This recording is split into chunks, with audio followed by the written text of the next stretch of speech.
Hey yo, what's up? It's your girl Saucy Steph. And it's your baby Keelery season. And this is the Nasty Work Podcast. Here to give you all things Black, queer, and pop culture. Let's get into it! Hi guys, what's up? Back, another segment of, it's not even Dickin' with Donald anymore, it's just Dickin' with the administration. Okay? What's good? So, this week in my research, because at first, I'm not gonna lie to y'all, I be getting my news from Instagram like the rest of y'all, but y'all gotta research the Instagram news. Like, you can't take this back. So, I saw on Instagram, they was giving this nigga, rest in peace, they were giving that man Charlie Kirk a coin. We don't even fucking use coins anymore, but they was gonna give that nigga a quarter, a penny, a 6-cent nickel or some shit. I don't know. Put his face on it. That's crazy. Crazy, right? And I feel like it's crazy for a multitude of reasons. My favorite black ass reason to bring up is what happened to my Harriet Tubman $20 bill that I'm pretty sure black people didn't even ask for. I'm seriously. That's my thing. Like, y'all told me in 2020, so this is probably when you're trying to pacify us because we was fucking tearing down your doors and during the marches and shit. You said, we're going to throw her on a $20 bill. I promise you, I got you. And we ain't going to call this third Aunt Jemima no more either. I promise you, I got you. We didn't give a fuck about either of them things, and you still only did one of them. But then, all of a sudden, this nigga who is a fucking podcaster, bitch, they better put us on a nickel. Hello? This fucking... I don't want to do the whole speaking ill and terribly of the dead, but I also don't give that much of a fuck either. But this fucking shit stain of a human being that took no place in politics, that died the way he said niggas had to die, gets the quarter. Allegedly. I don't see that happening because nobody uses a fucking quarter. Bitch, Harriet Tubman literally fucking... took niggas to freedom. Like, you feel me? Like, literally written down in history books, literally, like, what? First black lady I learned about was, like, Harriet Tubman, then it was Halle Berry. Like, what? Okay. And then, guys, like, so we put the flags at hashtag or whatever, I don't know how you say that or really what that means. We give this nigga a quarter. And allegedly, it's like the Trump administration... But the other day, when niggas was like, yo, like, President Donald Trump, how are you dealing with, like, the death of Charlie Kirk? He's like, oh, I wrote down the quote, because I thought it was crazy. He said, I think very good. And by the way, right over there, you see all the trucks? They just started construction of the new ballroom in the White House. That bitch don't give a fuck. I said the nigga that died a week ago that died for America and was a great man, and y'all just had motherfucking pyrotechnics at his motherfucking funeral and the wife was selling merch.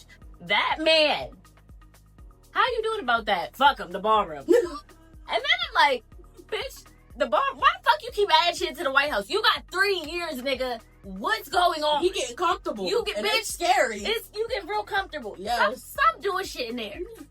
First of all. That nigga said, fuck this nigga. He ballroom. And then it's like, you don't give that much of a fuck, but you still made sure they fucking fired Jimmy Kimmel just to bring that white man back.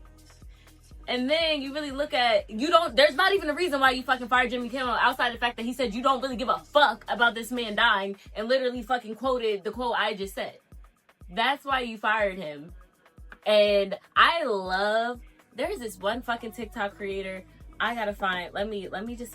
I'm sorry, I know I see this, but I just gotta find him real quick. Going to the stores. But he literally was like, the difference between freedom of speech and...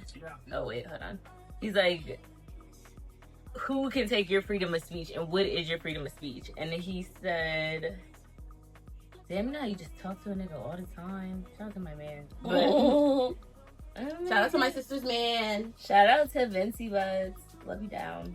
I don't know. I'll find it and text my sister. Basically, he was saying, like, you know, if someone with a job, in this case, Jimmy Kimmel, I have a job and I say something that my job doesn't like, I can be fired. That's not an effect of your freedom of speech. The effect of your freedom of speech is when you say something the government doesn't like, and the government forces your job's hand and takes that away from you, and then censors you and tells you what the fuck you can and cannot talk about. at that higher of a level. So what they did was they made it seem like ABC had the big issue. You know what I'm saying? They made it seem like ABC was so mad about it. No, that was Trump. And that was a violation of the freedom of speech. And shout out to y'all for pulling out of fucking Disney and literally saying, fuck y'all. You're not about to do that. Mm-hmm. Did Jimmy Kimmel cry white man tears and say thank you and kiss them people's feet for a job yet? Back, that's his business. We all got bills to pay. I don't really have a comment about that. But censorship is here, and right now we had enough oomph to push back, and I really think that was like, shout out to the liberal white people, because bitch, don't we share Disney Plus? We share something. Like, you know what I'm saying? Ours wouldn't make that much of a difference, but you know, like, and I think they said his show went from like 24,000 viewers a night or some shit like that to like 6,500,000 viewers when he came back. That's crazy. I just think it's really weird, and I just think once again, our rights are under attack. Crystal from the Read said, she said, they ripping up our Constitution, taking it and doing lines with it. And I said, yeah. I've seen more of her, like on Crystal, TikTok, and I understand why you listen to her. Yes, she's clocking shit. She's clocking. Beginning to end, yeah. Mm-hmm. I fuck with her. Crystal. Shout out to the Read, yes. And Kid Fury. It's my first podcast ever. Shout out to them. That I listened to ever. Amazing. We love Black queer content. Kind of inspired this. But yeah. That's kind of the end of my segment now, honestly. Same old shit. Administration shitting on us again, and they don't give a fuck about Black people. And I really want you guys to stop saying everything isn't about race. It is. It's about race. It's always been. It's always been around race. And when it's not about race, it's about wealth. And when it's not about wealth, it's about gender. And division is division, division. And I cannot speak about one thing without it fucking intertwining into the other thing. They just go together. Mm-hmm. You know what I'm saying? And literally, as a fucking double, triple minority, I don't want to hear that, because it's like, I could bitch about being a woman, but I could have this same womanly conversation with a white woman. We have completely different experiences, and she's still getting treated like shit. So, it's about race. Have you guys watched A Beauty in Black Season 2, Part 1? Oh, ma'am. There will be spoilers if you're one of those people that don't like being spoiled before you actually watch it. I love a spoiler, so I don't. Leave it, come back, but we're here to stay. Gotcha. All right, so I do kind of want to do a little refresher from Season 1 into Part 2, just for the people that forgot. Okay? So, Season 1 ends off with Kimmy marries Horace. What? Oh my god! Yes. What, bitch? Yes, bitch. Horace asked Kimmy to marry him. You know, he's on his deathbed. Yes. He does not want his sons, anybody, to get his wealth. What? You know, they care so much about those shares with that company, and he just does not want anybody else to get it. And the fact that he wants Kimmy to get it, it's like, bitch. Clock that. A black girl's dream. Any girl's dream. Oh, sorry. I thought that's rude. Yeah, that too. Like, babe, I'm waiting for my horse. I'm just saying. He don't want no sugar either. That's besides the point. And he also wants her to run the company, y'all. So you know what that means. Mallory, the head bitch in charge, she got some competition. Yeah. You gotta watch Season 2, bitch. You're gonna like it. You're gonna like it. And I do like that it's a whole different dynamic. Like, all the characters in Season 1, well, not all the characters, but there's a complete shift, obviously, with Kimmy. What Angel doing? Girl, okay. So Angel, you know, Horace love him some Angel, child. He's, so Horace moves Kimmy, her sister Sylvie, Rain, and Angel into his home. Yes. Oh my gosh. And so they just can't believe it. And I was getting a little irritated with Kimmy, because she's just like, she's not believing it. Like, if you think about her life and the things she endured, she's not trying to be, nobody really gives you shit. Yeah, so she's not being like, I guess, I don't want to say delusional, but like, she just want to make sure the shit is legit first, you know? And I understand that, because it just seemed like all her life she had to fight, and she had to do this, and she had to do that. But yes, so she's stepping into her new role as Mrs. Valerie motherfucker. She made sure she let them know. But I do want to get in some of like the main plot lines in Season 2. She's struggling to believe the situation, okay? And then she steps into her new role, and she's starting to act like the HBIC in charge. Is she as cunty as HBIC. Mallory? Huh? Is she as cunty as Mallory? Because Mallory be like, bitch, fuck you, your breath stink. Yo, and she still telling bitches they stink. She told the one bitch, you smell like you want to be alone. What is up with Mallory, her mouth and her scent, bitch? You smell like you want to be alone. Yes. But I will say Mallory, she still hates fucking Roy. That hasn't changed. I would hate that nigga too. I ain't gonna lie. I would hate that nigga. I'm gonna give my thoughts on Roy and Charles because I have some things to say about that. But I do notice the gay one. Charles is the gay one. But I do notice Mallory's a little threatened, and you know she keeps like a straight face, but you know on the inside she like, oh bitch, you think you that bitch? I'm that bitch because I'm motherfucking said so. Okay, and I've been that bitch. First of all, it took her 7 episodes to get to the office. All the shit that took place prior to, we want to see Kimmy in power. You know how Tyler Perry like to drag shit out. Yeah. They still saying the same sentence 5 times before they get on to the next sentence. You know, that's still going on. But yeah, she comes into the office. First of all, she makes the motherfuckers wait. Horace gave her the job.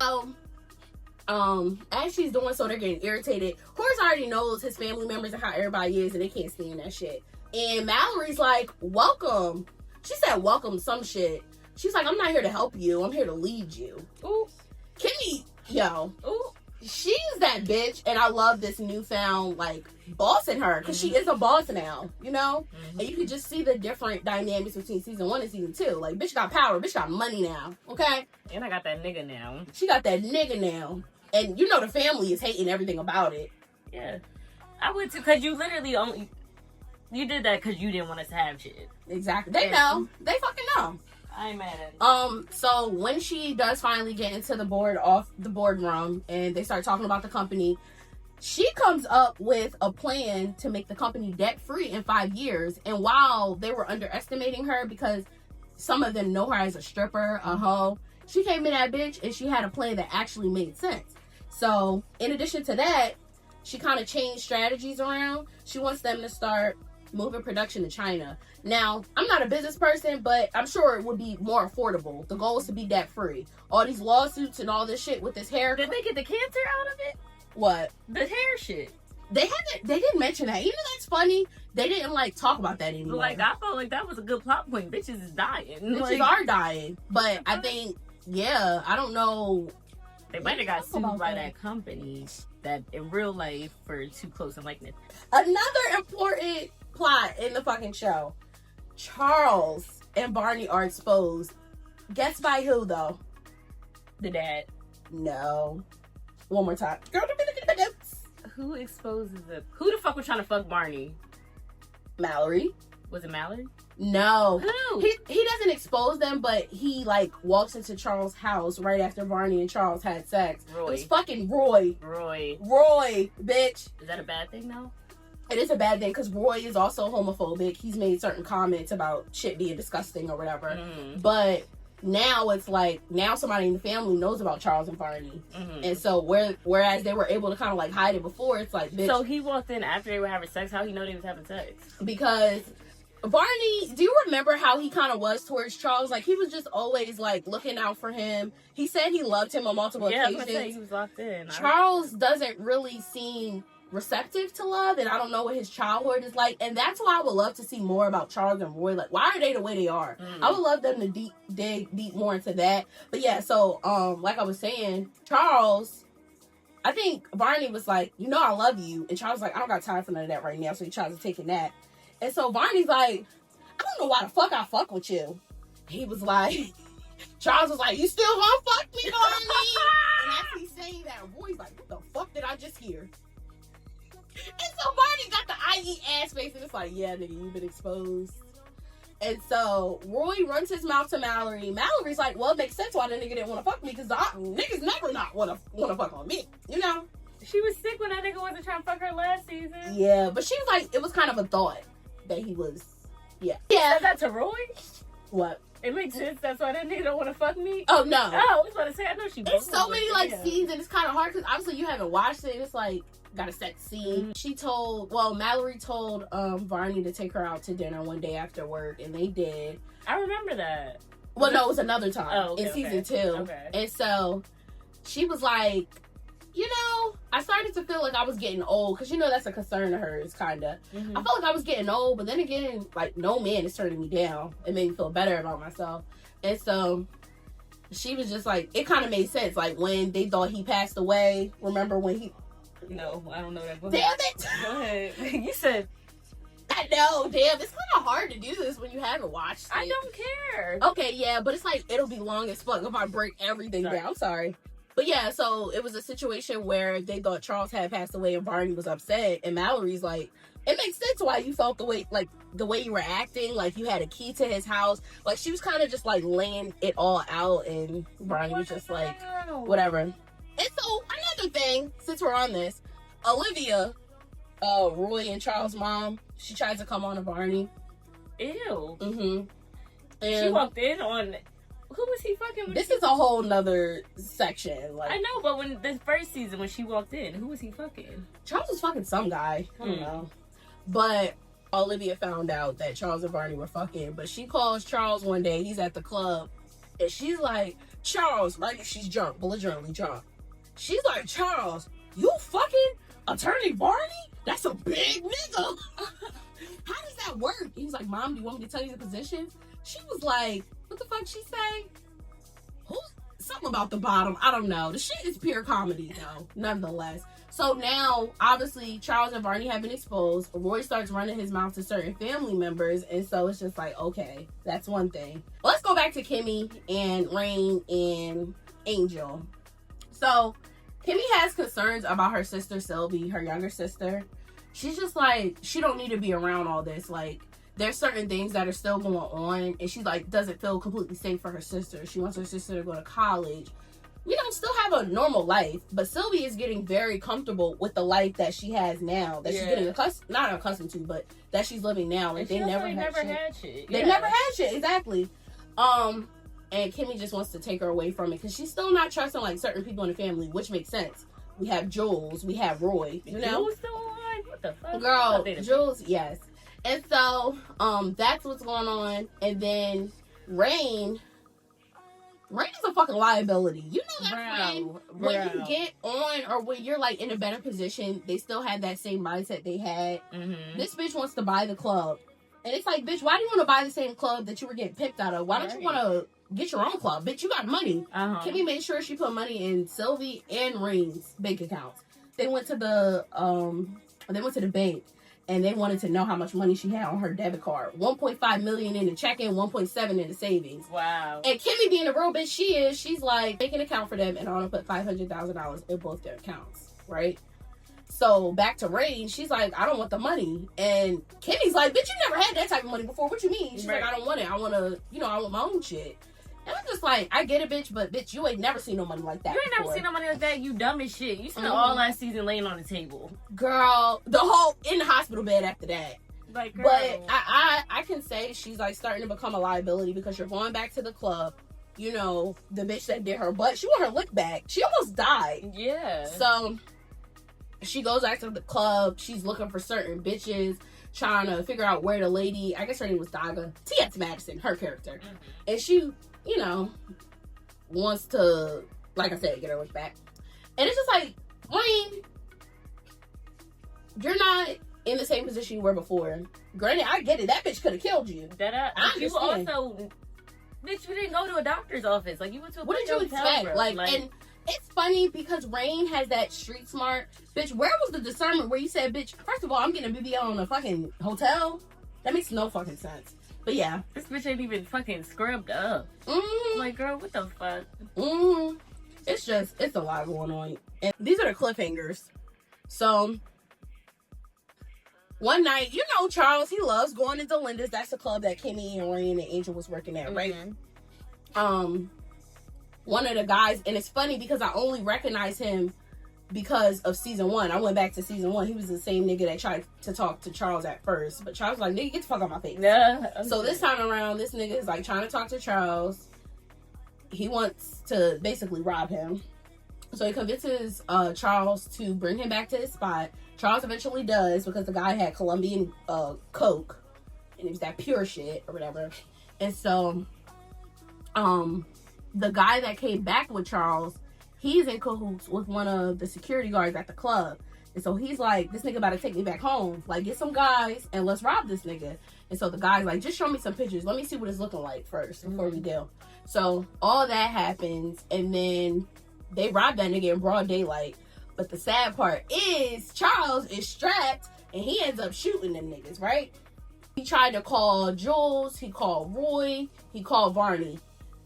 Nobody answered the phone. Well, Varney didn't answer the phone because he was sick of Charles. You know, he be treating him like shit. Yeah. Roy wasn't trying to hear nothing he was saying. And then Jules, actually he didn't call Jules. He talked to Jules in person, but he wasn't trying to get the help or whatever. Mm-hmm. This nigga is chopping up bodies. That's his way of trying to cover up this fucking robbery. And it's like, nigga, it was attempted robbery. So if you shot them, that was self-defense. Right. So the season ends off with Charles chopping up bodies. Attorney Varney comes in and the police. And I'll say this, the police come in, but them niggas did not look like police. That's where season 2 ends off. Why and I did just the think police come in with him? Come in with him? They came in on some SWAT team type shit. How did they even know? I don't think that's really the police. If you see the scene, you'll understand what I'm saying, but it was so weird. They were like, put your hands up, nigga. It was just weird. And I'm like, this can't be the real police. That's crazy. And then the last cliffhanger, guys. Sylvie was so obsessed with the stable. She likes horses like me. Shout out to Sylvie. So, she starts lingering around, kind of just walking around the house, and she wants to go to the stables. Angel takes her to the stables, but then the nigga decides he wants to go shopping. So he leaves Sylvie alone. Sylvie meets Glenn, the stable boy. Crazy thing is, Glenn ends up being Joel's son. He's Joel's son. And Sylvie gave that coochie up. She did. Sylvie gave that coochie up. Rain hears them fucking. She runs upstairs to wherever they are, and she thinks he's raping Sylvie. And I'm like, bitch, no, that wasn't what was going on, but I think she was just being impulsive. And she gets a pitchfork and it's attacking the boy, and he fucking falls over the fucking balcony. Did he die? He's not dead though.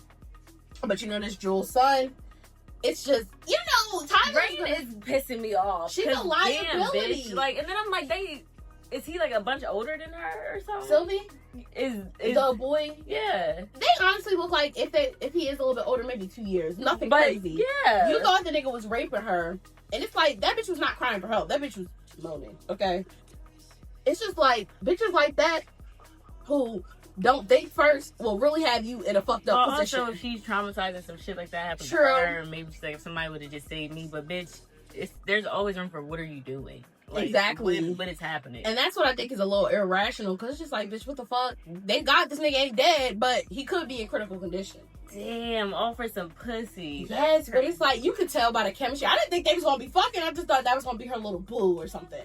Bitch, I said, oh, y'all took it there. Fucking in the stables. Shit? Yeah, same day. And I don't think it was that much time in between, but Sylvie, come on, in the state. Mm-hmm. I would have to like the nigga a little more for reducing nasty shit. Yeah, that nigga smiled and that could. I ain't gonna say it, but yes, I just was like, oh my god. But he was riding a horse. Horses is nasty. I used to work at Girl Scout camp. Horses are fucking nasty. Okay, ew, bitch. She was out there mucking, and then you gave that pussy up. Girl, she was riding them horses, and then she rode a horse. Okay. But yeah, those are the main plots, but kind of just keeping it. And I hope Mallory's still talking to people like they ain't shit. That's my favorite thing. I really love that shit. Mallory, she definitely has grown on me. I'm just like, yo, you are such a bitch, but she's a bitch within reason. Amen. A bitch that can't be fucked with. But I really do want to know more about Roy and Charles and why their parents are the way they are. There's been speculation that Roy might not be Horace's son. And I'm just like, because the way Horace acts towards Charles. He didn't like Charles either though, because Charles was gay. Yeah, but the way he talks to Roy, it's just bitch, you scum of the earth. Do you remember in season 1 when Kimmy pushed Roy off the balcony? He was in the hospital. Damn it. But yeah, and so his dad came to see him because Rain was in the same hospital, and it kind of made me sad because his dad was talking shit. He was like, I wish you would just kill yourself again, like you did when you were 8, or tried to kill yourself again, like when you were 8, and when you were 10, and when you were 11. And I'm just like, bitch, what? You've been trying to kill yourself for that? Yeah, that's sad. It makes me want to know, like, what the hell was their upbringing like? Like, it seems like they've always been wealthy, but it's like, even those children of wealthy they parents, do a lot too. They both do a lot. Parents. But I really just want to know more about, like, the family dynamics. I want to know how Mallory and Rory met. Like, we know how I want to know about Mallory's family. Yes. Like, I want to know her. I want to know so much more. And I think Tyler, he knows how to keep us tuned in, but it's like so many like unanswered questions. It's all some baddie shit though, where it's like you giving me breadcrumbs. Yes, like I want to see where it all began. And sometimes you might not get that. Leave it to the imagination. But yeah, sister, you gotta watch. Maybe we could talk about it again later if you do have a time. Maybe we should have a day where we watch Red, and then we watch Beauty and Black, and then we. I would watch it again. Okay. I'm down. Okay, y'all, let me know your thoughts and your favorite parts on season 2, part 1 of Beauty and Black. I'm really looking forward to see what's gonna happen next. And Kimmy gonna be she is the HGIC. What's she gonna do with this company, y'all? I want to know. She carry well, and they'll try to snatch that shit back from her. I don't think they can. They don't have the power, but they probably gonna try to do something. Dead? Oh, so Sylvie, she found like a practice, not a practice, but like a medical unit overseas. There's a location in Thailand, a location in Italy, and whatever type of medication, I don't know if it's like a holistic thing, it's supposed to be like helpful. They have good success with people. Okay. So Sylvie, she tells Horace about it and tells him to look into it. And so Horace says something to the nurse, and she was like, I actually showed you something like this, but you said to me, if I die, I want to die in my bed. So he's kind of acting a little stubborn. Yeah. But yeah, so we'll see if Horace is still going to be sick. I got a feeling that nigga going to be cool.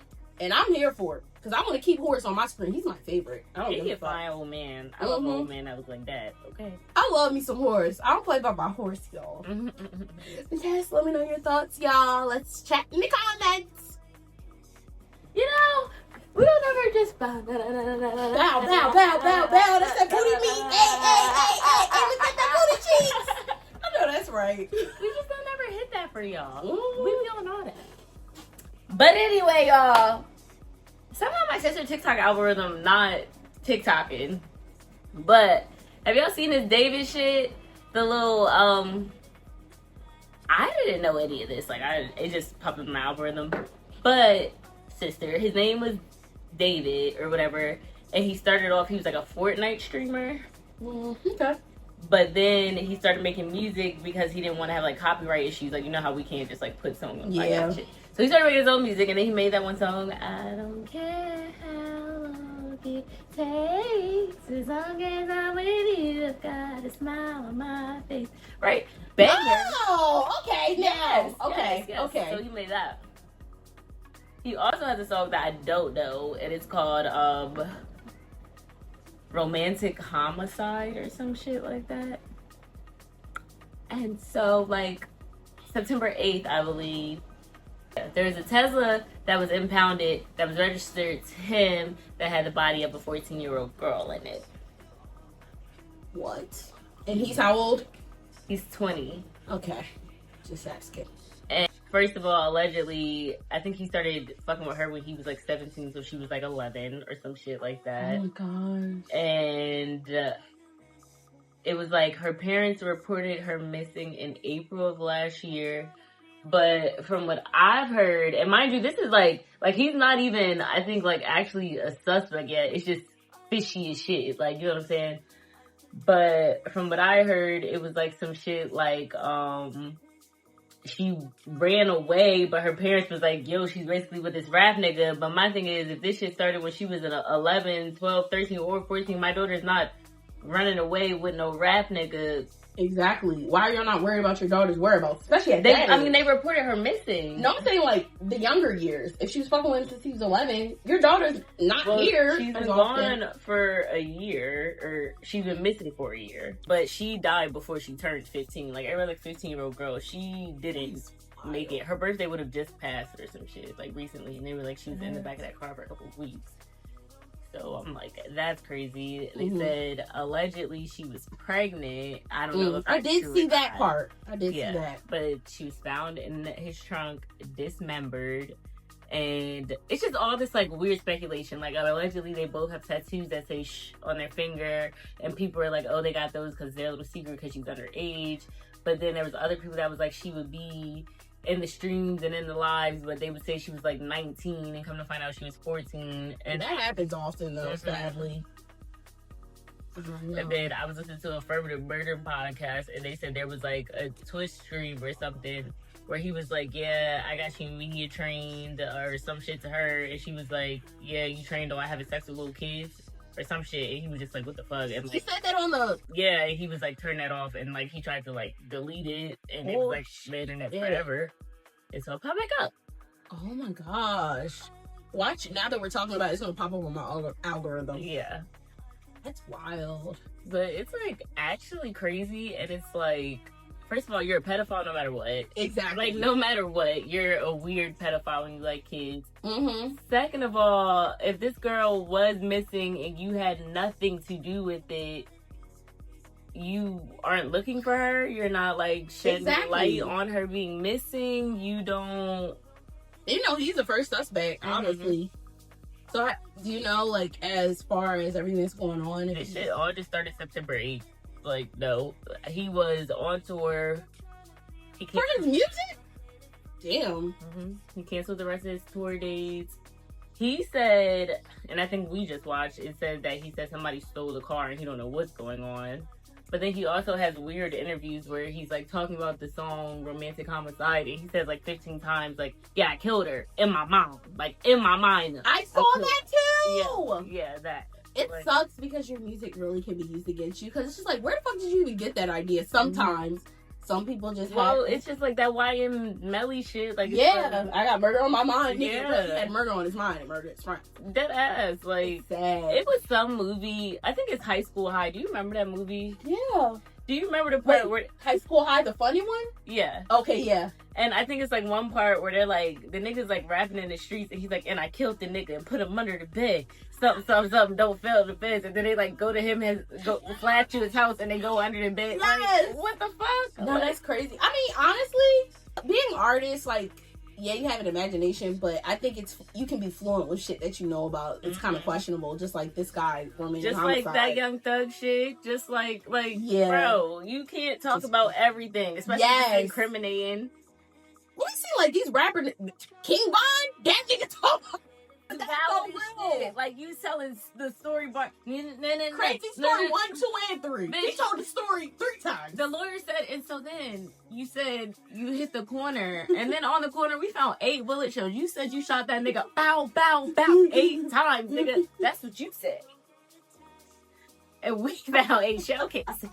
Like, how do you not funny, that? It's crazy. Like, niggas really to be telling on themselves in the music, so when they come to you and some crazy shit happens and they looking at you like, well, you did say this, and it's kind of adding up. Columbia brought it on to Delta Airlines, like, he did have 8 extra bags. Like, what the fuck is wrong with y'all? Like, that's wild. I'm gonna definitely look into this more now that we're talking about it, and I want to see what the end all be all is gonna be, because it's like, I mean, I don't know all the contents of what's going on, but it's interesting because, like, I was listening to Affirmative Murder, and they were like, one thing is, though, like, even if, like, someone very well could have set him up, like, he was on tour, they don't know how long she's been dead yet, like, the autopsy's not complete, or the autopsy will be complete eventually. Yeah, it will, but it's just, like, it's his car, so his DNA can be in his car. Like, it's like, True. You know what I'm saying? So it's like, it's just very interesting. But then, you know, they ask those questions like, your car was stolen, did you fill out a police report? Right. So many things. Literally. It's incredible. I think that nigga did it. And you wrote a song about it. Yeah, it's like, you're already kind of like suspect anyway, dealing with this young ass girl. And no tea, no shade. He's kind of just like a weird nigga. And like XXXTentacion, Trippie Redd type nigga. Oh, I was about to say, that's crazy. All the niggas is dead. Trippie Redd's still alive. My bad. I'm sorry. I didn't mean to do that, but you know, yeah. What you thought I was gonna say? What's his name? Juice WRLD? Yeah. I just start, when I hear XXXTentacion, I think of Juice WRLD. Yeah. Trippie Redd could be in that same category, but yeah. You know interesting thought that I have, like, people that actually murder people, I be wondering, like, what's going on in their mind? Like, I don't think they think about, like, the repercussions. It's just like a irrational thing. I think it's more complex than that. I think some people do snap the fuck out. I think some people think they're bigger than the law and they think they can outsmart the law. I think some people think that they can pretend it didn't happen. I think the psychopathy of it all is very complex, and I think it's a special type of nigga to kill. If you kill somebody, make songs about it, because allegedly he also had an unreleased song called Celeste, which it must have been leaked or something because people know about the song. I don't know. That's like crazy. You have interviews that you say all this weird incriminating shit. You go on tour, your girlfriend's missing. You fuck with a fucking 11-year-old to begin with. This bitch say some shit about you fucking kids. Like, it's weird. It is weird. What is happening? And it's crazy because you know those like murder cases where the motherfucker gets away with it for like 3 decades and then they reopen the case and then now it's crazy. I don't think he's gonna get away with this for 3 decades. I just started thinking about those types of instances.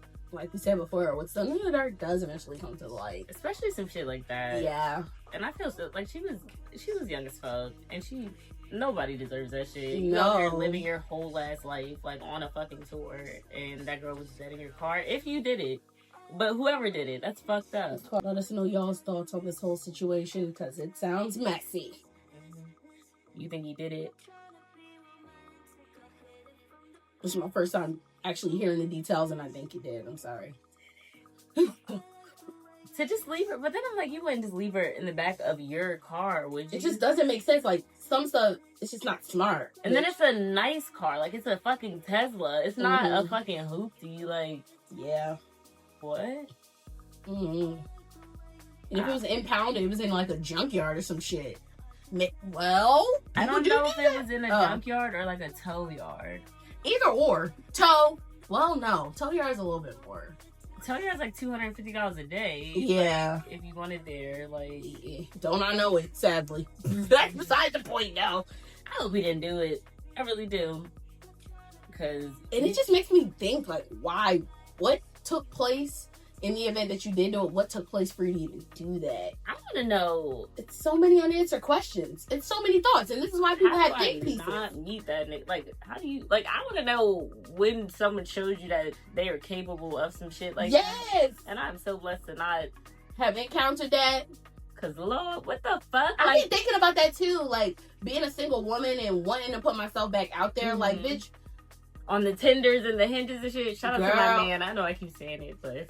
Girl, I'm staying clear of them fucking apps. Fuck that. That shit really is so crazy. And then it's like, this nigga, you're young, and they said her home life wasn't the best, but honestly, like, whose is? Yeah. But you got this rich nigga that you can run away to, and it's like, he gonna fucking buy you food and shit. They said, and she's already young and impressionable, so maybe the discernment isn't there just yet. And I think he's from Texas, and she's from California.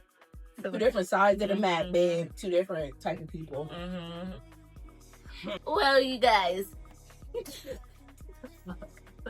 We were yapping. Some things you guys may see, others it's going in the vault for me and her only. Or we'll make a Patreon and you can subscribe for however much we make it cost, and then we'll show you our little ugly moments. There might have been some comments about sucking dick and toes. Anyway, that's all for this week's episode of the Nasty Work the podcast. You know, bye. Bye. Add us if you're nasty. Bow, bow, bow. Do all the things. All the things. Shout out to all the Black girl creatives and artists. Really here for y'all in the Black girlies and music. And it's about to be Halloween. Bye. Bye.